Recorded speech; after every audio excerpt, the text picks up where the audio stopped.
Wendy scruta la pièce, son regard parcourant les visages familiers et marqués par l'âge. C'était son sanctuaire, l'endroit où elle avait toujours cherché réconfort et paix intérieure. Astérisque je comprends, astérisque pensa-t-elle. Astérisque aujourd'hui est le jour du jugement astérisque. S'efforcer d'améliorer le monde, même pour une seule, petite journée. C'est mon jour de commémoration. Un frisson la parcourut, mais elle se força à se ressaisir. Soudain, elle prit conscience du poids de 2 minuscules sphères d'acier nichées dans sa paume. Avec une aisance acquise par l'habitude, elle commença à les faire tourner distraitement. Au moment même où son attention se concentrait sur la danse douce et rythmique des billes, son ami Pam entra dans la pièce, débordant de son énergie caractéristique. Wendy croisa son regard et lui fit signe de s'approcher. Pamela termina sa tâche et s'approcha d'un pas nonchalant, son sourire rayonnant de chaleur. « Salut, Wendy » la salua-t-elle. « Puis-je t'apporter quelque chose » répondit Wendy. « Non, Pam. Aujourd'hui est le jour où j'ai l'intention de faire quelque chose pour toi. J'ai besoin d'environ 30 minutes de ton temps, loin de tes obligations. Un endroit calme. Est-ce possible ? Bien sûr, Wendy, répondit Pam. Mais pas aujourd'hui. Plus tard. Il y a une réunion du personnel prévue pendant ma pause habituelle. Et demain. Une vague de déception traversa le visage de Wendy. Elle avait passé des jours à se préparer mentalement à cette conversation. Cette préparation s'était étalée sur plusieurs jours, entraînant des nuits ponctuées d'insomnie. La perspective d'une autre nuit blanche lui semblait insupportable. Elle serra plus fort les billes de prière dans sa main et prit une décision. L'éclat déterminé dans ses yeux se mua en un regard de résignation. C'est crucial, Pam. Il s'agit de l'homme que je t'ai vu embrasser près de l'entrée de service la semaine dernière. Il est bien trop jeune pour être ton mari. Cette simple déclaration figea Pamela. Elle se souvint immédiatement du jour auquel Wendy faisait allusion. Elle avait partagé un baiser furtif avec Randall, l'un des cuisiniers, en s'assurant qu'il soit caché de la vue du premier étage. Elle n'avait pas pensé qu'ils étaient visibles depuis les étages supérieurs. Cette révélation était à la fois mortifiante et extrêmement périlleuse. Si des rumeurs parvenaient à son mari, elle risquait de perdre la vie de famille idyllique qu'elle avait patiemment cultivée. Et pourtant, ce n'était décidément pas le souci de Wendy. Ce que je partage avec Randall n'est pas si sérieux, Wendy. C'est juste un peu de plaisir quand. Tais-toi, Pam. Nous devons avoir une discussion urgente. Prends aujourd'hui. Surprise par l'assurance inhabituelle de Wendy, Pamela scruta son amie comme si elle la voyait pour la première fois. Elle dut réprimer l'envie de dire à Wendy de se mêler de ses affaires. Dans la main de Wendy, les billes s'entrechoquaient, le son résonnant bruyamment. Avec une expression de profonde angoisse, Wendy parla une fois de plus. « S'il te plaît, Pam, tu dois comprendre le risque que tu prends. Tu dois entendre mon histoire. » Astérisque n'importe quoi, astérisque pensa Pam. Astérisque plus probablement, tu as besoin de te décharger en me racontant ton histoire astérisque néanmoins, elle choisit de pécher par excès de prudence. Très bien, Wendy, allons au solarium. Il devrait y être tranquille à 7 heures. J'ai juste besoin de finaliser quelque chose, puis je te rejoins dans environ 10 minutes. Est-ce que ça te convient? Wendy acquiesça et regarda Pam s'éloigner rapidement avant de se diriger vers le lieu de rendez-vous convenu. Pamela trouva Wendy là à l'heure convenue, les doigts serrés autour de ses billes anti-stress qu'elle faisait grincer, le visage marqué par la tension. Pam était irritée. Randall n'avait été qu'une distraction inoffensive, un plaisir fugace qui ne portait pas atteinte à sa relation avec Jake et les garçons. Elle s'assit à côté de Wendy, prête à défendre ses actions.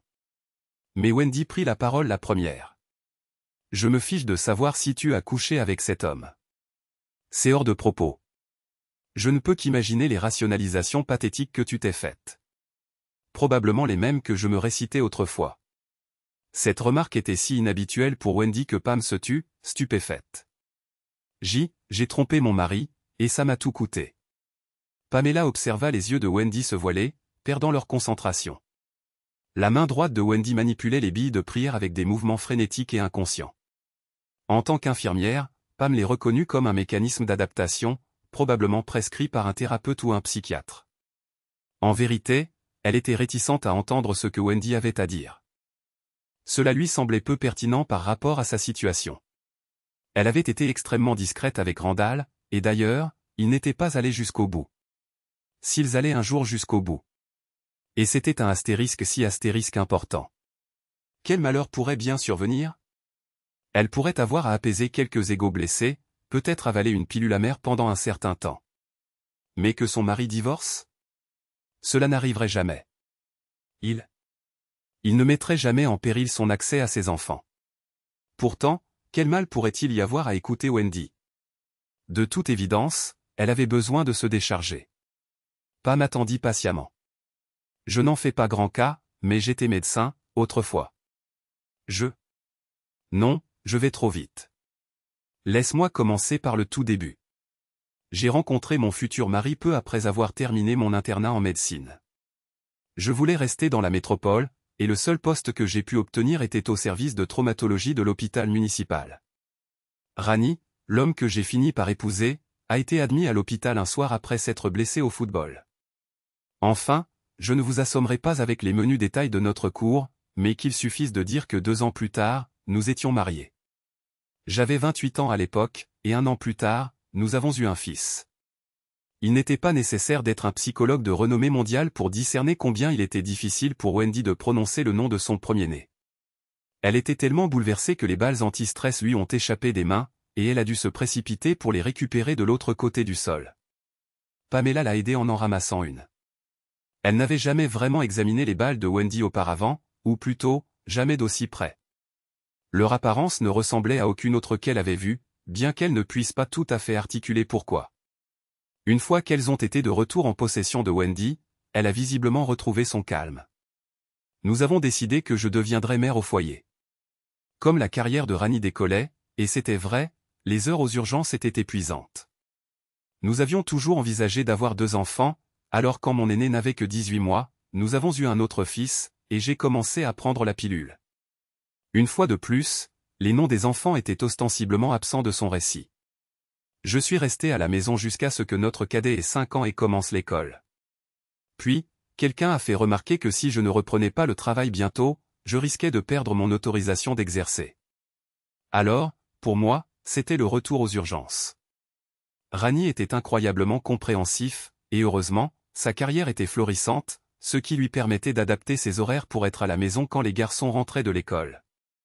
Nous avions aussi engagé une nounou pour les moments où il ne pouvait tout simplement pas être là et pour nous aider avec les repas. Rani était orphelin, et à ce moment-là, mes 2 parents étaient décédés à peu près au même moment. Nous avons perdu plusieurs médecins à l'hôpital, et tout est devenu encore plus difficile. J'étais constamment épuisé. C'était affreux. Wendy fit une pause, paraissant angoissée, et Pamela réalisa qu'elles avaient atteint la partie de l'histoire qui pesait lourdement sur sa conscience. Elle attendit. Je ne sais pas pourquoi ça a commencé, et je ne vais pas vous accabler de toutes les excuses fallacieuses que je me suis données. J'ai réalisé que c'était des absurdités totales après que tout se soit passé. À ce moment-là, Wendy baissa la tête, mais pas avant que Pamela ne remarque les larmes qui coulaient, et pas seulement ruisselaient, de ses yeux. Pam se sentit mal à l'aise d'être témoin d'une tristesse aussi profonde. Elle se demanda comment Wendy avait réussi à endurer une misère aussi profonde. Comment la douleur pouvait-elle encore être aussi vive et à vif? Pam ressentit l'impulsion de serrer son amie dans ses bras, mais c'était contraire aux règles.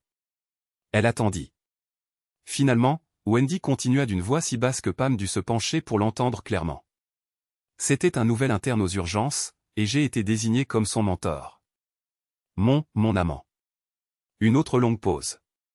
Encore plus de larmes, encore plus de pression sur les balles anti-stress. Pam jeta un coup d'œil furtif à sa montre, mal à l'aise quant au temps que cela prendrait, appréhendant ce qui pourrait se produire si elle interrompait. Elle choisit de rester silencieuse et d'attendre. Au début, on ne le faisait qu'à l'hôpital, rapidement, juste pour soulager le stress tous les quelques jours. Mais ensuite, stupidement, j'ai commencé à aller chez lui après la fin de nos quarts de travail. C'était facile à cacher à ma famille. Mes horaires étaient tellement irréguliers. Rani ne se doutait de rien. J'étais une imbécile, Pam. Tout comme toi avec ton jeune amant, le cuisinier. Je crois que j'étais accro au sexe avec mon amant. Je pouvais faire toutes les choses que j'avais trop peur de demander à mon mari. Les filles bien ne font tout simplement pas certaines des choses que nous avons faites. Elle s'arrêta et secoua la tête, tournant son regard tourmenté vers Pam. Pam se raidit, essayant de réprimer un frisson. Elle voulait détourner les yeux. Le regard de Wendy était trop intense, trop angoissant. Les lignes de tension tendues se dessinaient autour de ses yeux, ses lèvres serrées par la douleur. C'était trop. Elle ne voulait plus entendre l'histoire de Wendy. Chaque phrase lui semblait maintenant être une intrusion dans quelque chose de bien trop personnel. Et le pire était encore à venir. Pam le sentait. Je suis retombée enceinte. Je ne sais pas comment c'est arrivé. C'est arrivé, je suppose. Wendy sanglotait maintenant de manière incontrôlable. Pam ne pouvait tout simplement pas retenir ses pensées. C'était l'enfant de ton amant? Wendy, trop submergée par les larmes pour répondre à voix haute, se contenta de secouer la tête, éclaboussant la main de Pam de larmes. Finalement, Wendy se reprit. J'étais terrifiée. Et bien sûr, il a essayé de me faire pression pour que j'avorte. Mais s'il y avait ne serait-ce qu'une chance sur 1 million que ce soit l'enfant de Rani, je ne pouvais pas le faire. Je ne pouvais tout simplement pas. Cela a creusé un fossé entre mon amant et moi, et j'ai mis fin à notre relation. Je n'ai jamais découvert qui était son père. J'avais encore des relations intimes avec mon mari de temps en temps. Ça aurait tout aussi bien pu être son enfant. Cette grossesse fut différente. Mes 2 premières s'étaient déroulées sans complications, mais cette fois, à 6 mois, j'ai été hospitalisé. Le placenta s'était décollé de la paroi utérine, empêchant le bébé de recevoir suffisamment d'oxygène et de nutriments. Elle ne grandissait pas, j'ai donc dû rester alité jusqu'à ce qu'il soit possible de provoquer l'accouchement. Pauvre Rani. Avec la nounou, il a dû tout gérer pour nos fils. Ils étaient effrayés et anxieux, il a donc dû réduire ses heures de travail pour passer plus de temps avec eux. Ce fut une période si stressante pour nous tous. Les garçons voulaient grimper sur moi quand ils venaient me rendre visite et s'accrochaient à moi quand il était temps de partir. La seule éclaircie dans toute cette épreuve fut le renforcement du lien déjà profond entre Rani et ses fils. Nous rappelions constamment aux garçons d'être doux avec leur mère, en leur expliquant que le bébé en elle n'allait pas bien et, par conséquent, méritait une attention particulière. Ils ont embrassé cette idée de tout cœur, la traitant comme une personne vraiment spéciale. À son arrivée dans le monde, les garçons ont manifesté une affection possessive, ne voulant personne d'autre près d'elle. Elle était perçue comme un ange, un bébé exceptionnellement bien élevé. Je crois qu'elle sentait l'amour profond qui l'entourait. Dès sa naissance, elle est instantanément devenue le centre chéri de l'univers de Rani et du mien, tandis que ses frères ont assumé le rôle de ses protecteurs dévoués. Ses habitudes nocturnes, cependant, ressemblaient aux miennes. Il n'y avait aucun trait physique discernable indiquant sa filiation, que ce soit avec Rani ou mon amant, une vérité que j'évitais délibérément de contempler. Dans mon esprit, elle était sans équivoque la fille de Rani. Lui, bien sûr, restait béatement ignorant de la possibilité qu'il ne soit pas son père biologique. Wendy s'arrêta une fois de plus, son regard dérivant au loin. Pam, la connaissant depuis 5 ans, était stupéfaite d'apprendre pour la première fois l'existence du mari, des 2 fils et d'une fille de Wendy. Elle avait toujours cru être sa plus proche confidente. Pam, elle-même profondément attachée à sa propre mère, ne pouvait imaginer endurer ne serait-ce qu'une seule semaine sans la voir. À en juger par le torrent de larmes, Pam supposait que la situation dépassait les récents tests ADN de Rani et son départ consécutif avec leur fils et leur fille. Les tribunaux favorisaient invariablement la mère, quelle que soit sa cruauté potentielle. Pam en déduisait raisonnablement que ces événements devaient s'être produits lorsque Wendy était dans la trentaine, compte tenu de la douleur et du remords persistant qu'elle manifestait encore. Un événement d'une profonde portée avait dû se produire, et Pam reconnut la nécessité de le traiter avec délicatesse. Elle souhaitait éviter d'exacerber la souffrance de Wendy, mais simultanément, Pam avait besoin de reprendre son travail. Par conséquent, la question se posait, comment Rani a-t-il découvert la vérité? Wendy s'est-elle confessée? Comment a-t-il appris que sa fille n'était pas vraiment la sienne? Wendy répondit rapidement et résolument. Il ne l'a jamais su. Et que s'est-il passé alors? A-t-il découvert votre liaison? La lui avez-vous révélée?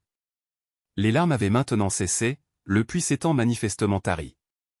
Cependant, leur absence ne diminuait pas l'expression de tourment gravée sur le visage de Wendy. Au contraire, elle apparaissait maintenant dépourvue de toute vitalité, comme une enveloppe desséchée. Pamela avait du mal à déterminer quel état était le plus pénible. Non, je ne lui ai pas dit. C'est la police qui l'a fait. Après avoir commis un acte de profonde stupidité, les mots de Wendy jaillirent comme un cheval galopant vers son écurie. Si l'évaluation de Pam était exacte, Wendy adhérait au principe du « arracher le pansement d'un coup ». Quand ma fille avait environ 6 mois, mon ancien amant a repris contact. À ce moment-là, il était déjà employé dans un autre hôpital, et je ne l'avais pas vu depuis plus d'1 an. Sottement, j'ai accepté de le rencontrer, et dans un moment de faiblesse, je me suis retrouvé de nouveau dans son lit. J'ai commencé à confier le bébé à notre ancienne nounou, qui assurait maintenant une assistance à temps partiel quelques jours par semaine, me permettant de simuler la prise de temps personnel pour moi. Oh non, pensa Pamela. La sotte a fini par être négligente, et son mari a dû découvrir la vérité. Cela a continué pendant environ 3 mois. Cependant, ma conscience a commencé à me peser lourdement. Rani avait été incroyablement soutenant tout au long de ma dernière grossesse. Cela a favorisé un lien plus profond entre nous, comme si j'avais redécouvert mon amour pour mon mari. Il était vraiment merveilleux. Il s'est même porté volontaire pour subir une vasectomie afin de m'épargner de revivre une grossesse aussi éprouvante. Je me sentais aussi misérable que possible. J'ai fait plusieurs tentatives pour mettre fin à la liaison, mais je manquais tout simplement de force. Si seulement j'avais eu plus de résolution. La dernière fois que je suis allé dans l'appartement de mon amant, j'étais fermement résolu à tenir bon et à mettre fin à la relation. Il s'est lancé dans un long récit larmoyant de son amour profond pour moi et a plaidé pour une dernière étreinte. Wendy laissa échapper un reniflement sec, son expression cinglante. Pam perçut dans ses yeux le profond dégoût que Wendy éprouvait pour elle-même.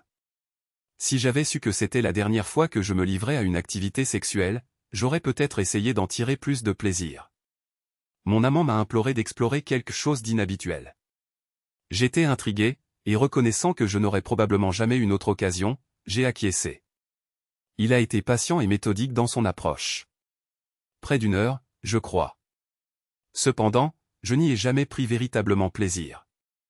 Wendy cessa brusquement de parler, son regard fixé sur le vide. Pamela fut stupéfaite par la révélation de Wendy, qui avait depuis lors renoncé à toute relation sexuelle. Pam elle-même s'était une fois éloignée de son mari pendant 3 semaines à cause d'un désaccord. Cependant, c'était elle qui était finalement retournée dans son lit, et non Jake qui l'avait courtisée. La suite des événements se déroula avec une telle rapidité que Pamela eut l'impression de les percevoir comme à travers un brouillard.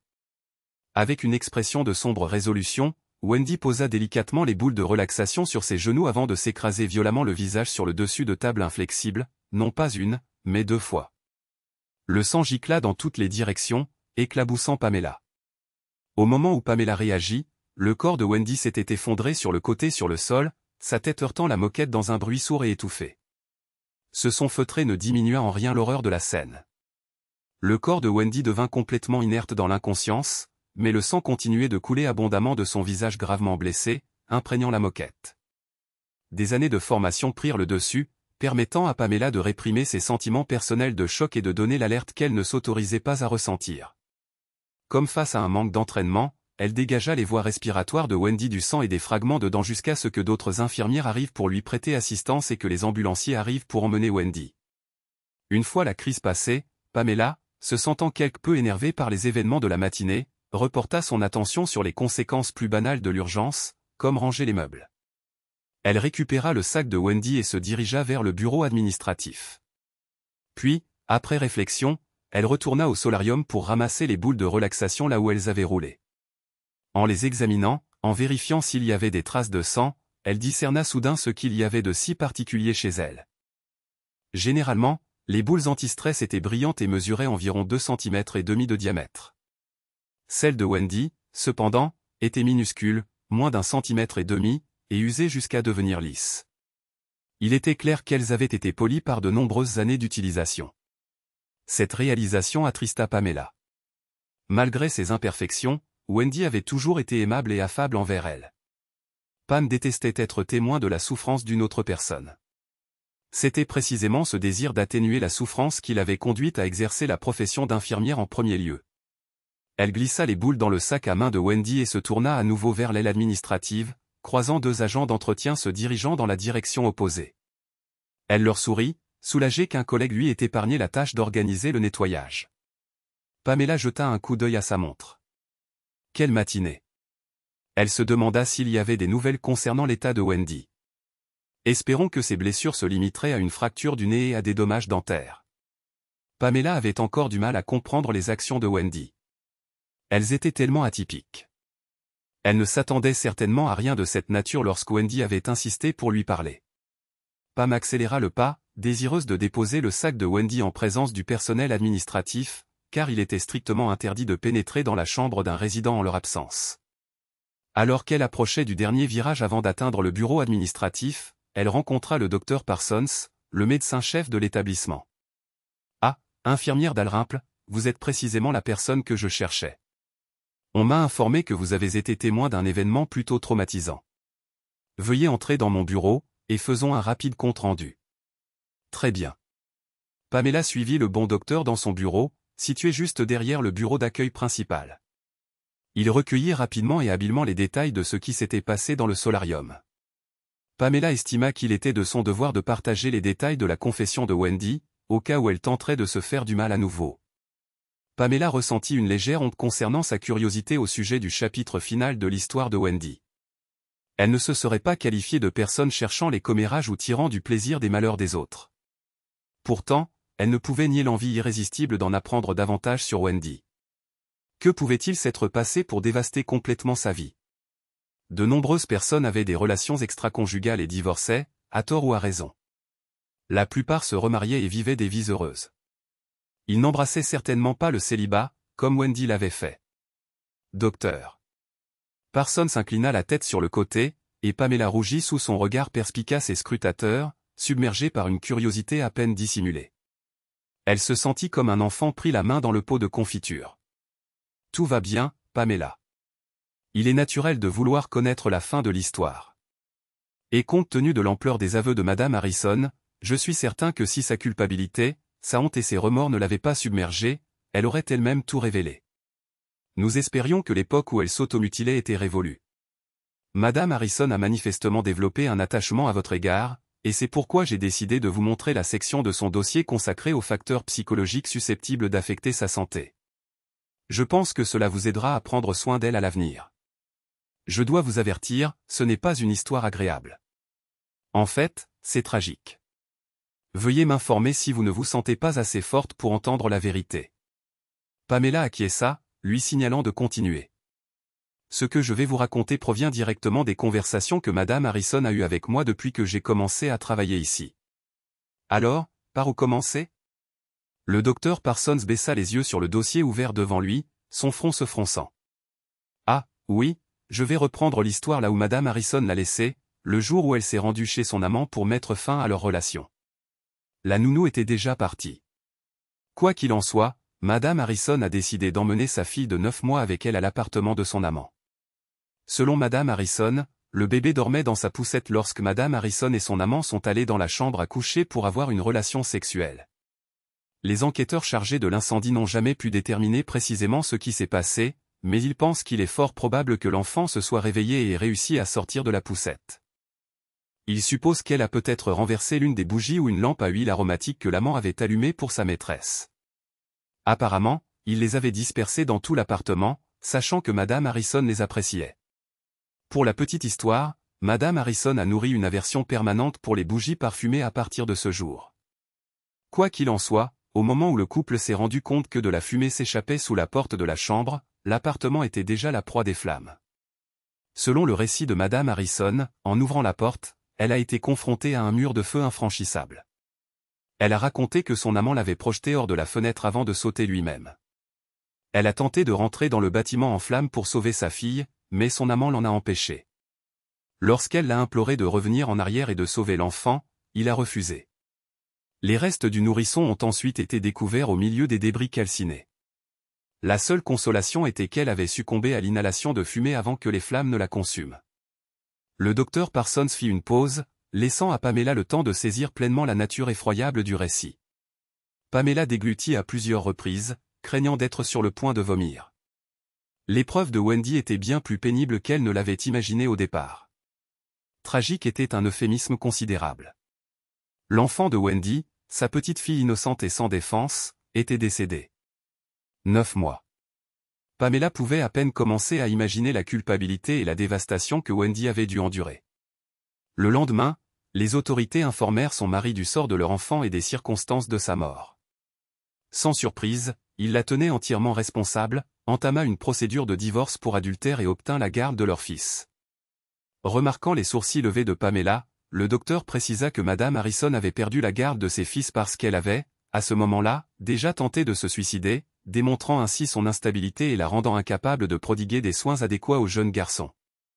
Les deux fils, dont je suis certain que Madame Harrison a déjà parlé, étaient exceptionnellement protecteurs envers leur petite sœur. Ils sont restés éloignés d'elle depuis lors.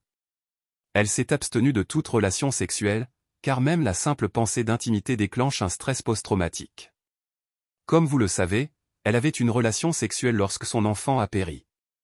Malgré nos efforts concertés, nous n'avons pas été en mesure de la soulager de ce traumatisme persistant. À cet instant, son téléphone sonna. Pamela expira de soulagement. Bien qu'elle lui ait assuré de sa force pour entendre toute l'histoire de Wendy, elle doutait de sa capacité à supporter d'autres détails.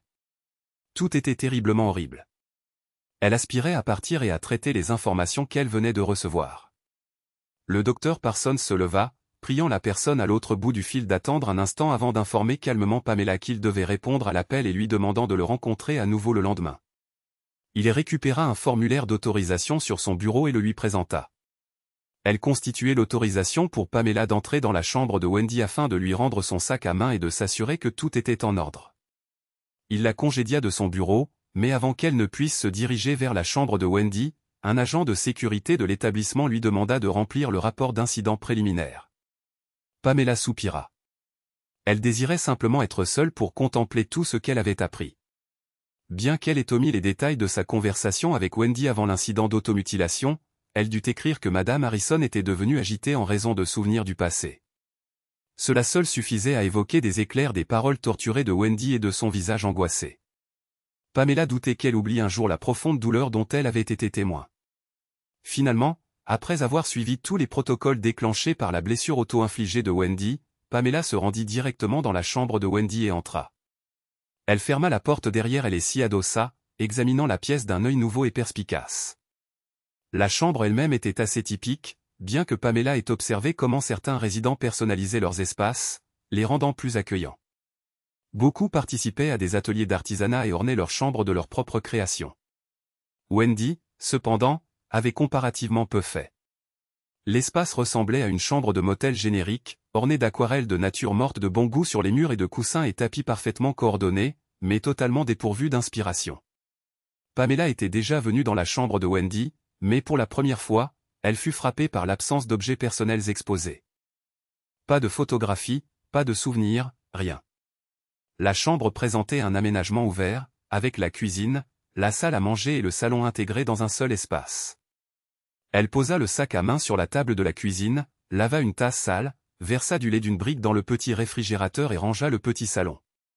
Sur la table de la cuisine se trouvait une enveloppe A4 ouverte. Les bords étaient déchirés irrégulièrement. Ce détail surprit Pamela. Wendy avait toujours été si raffinée et méticuleuse.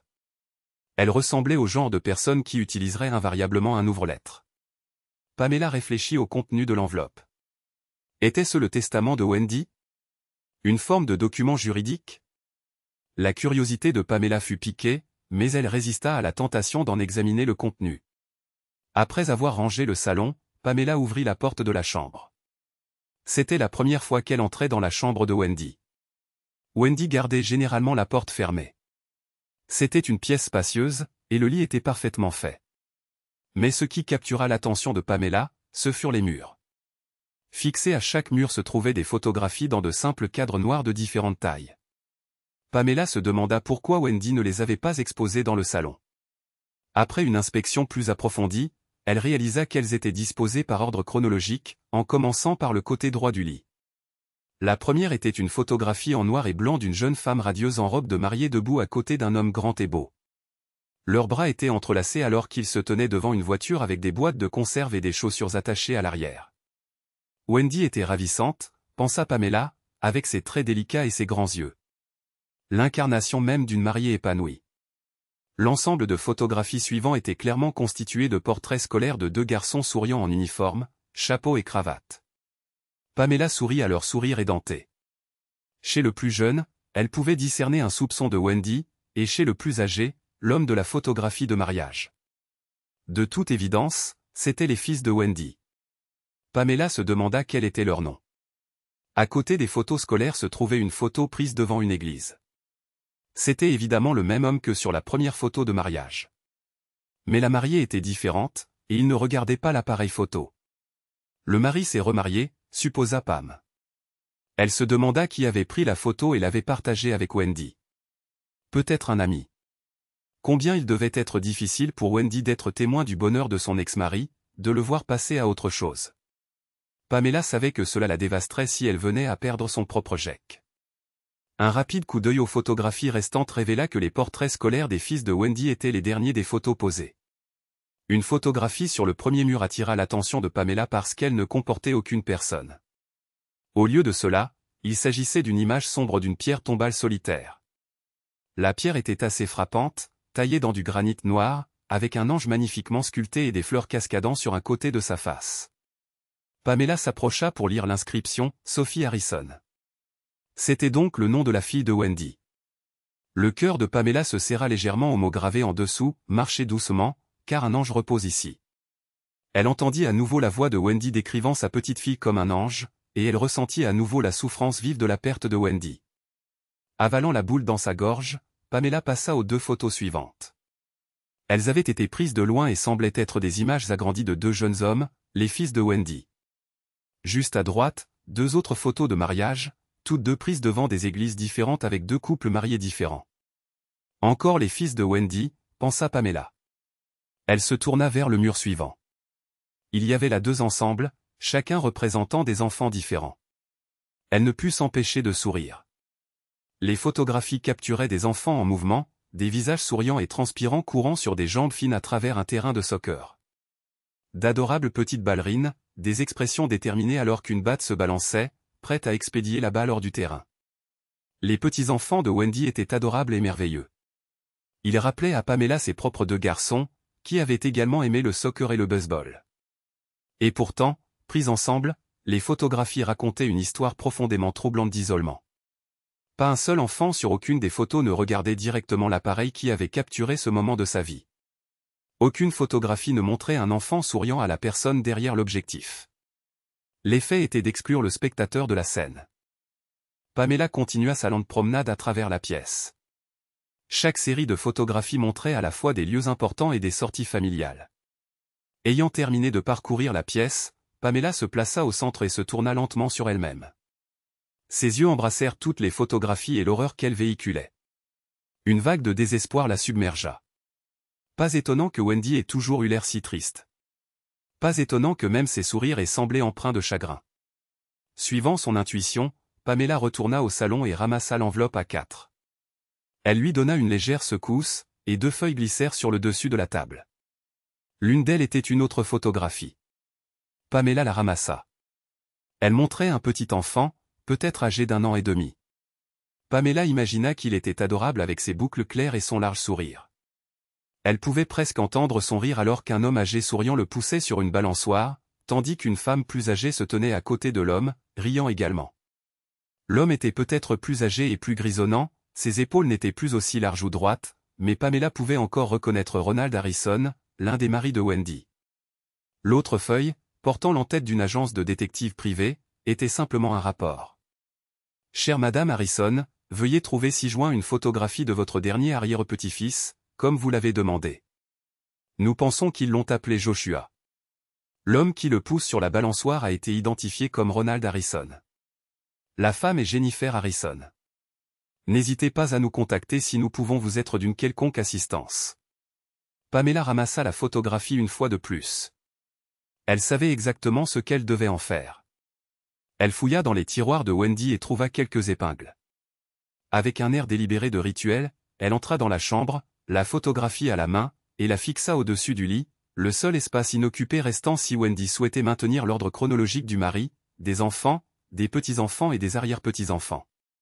Contrairement aux autres, elle n'était pas encadrée, mais Pamela sentait que son importance justifiait son inclusion dans la collection organisée de Wendy. Elle scruta la pièce une fois de plus, frappée par sa profonde tragédie. Chaque photographie servait de témoignage frappant d'une vie vécue par procuration par une femme qui n'avait jamais vu ses descendants en personne, seulement à travers la perspective détachée de l'objectif d'un détective privé.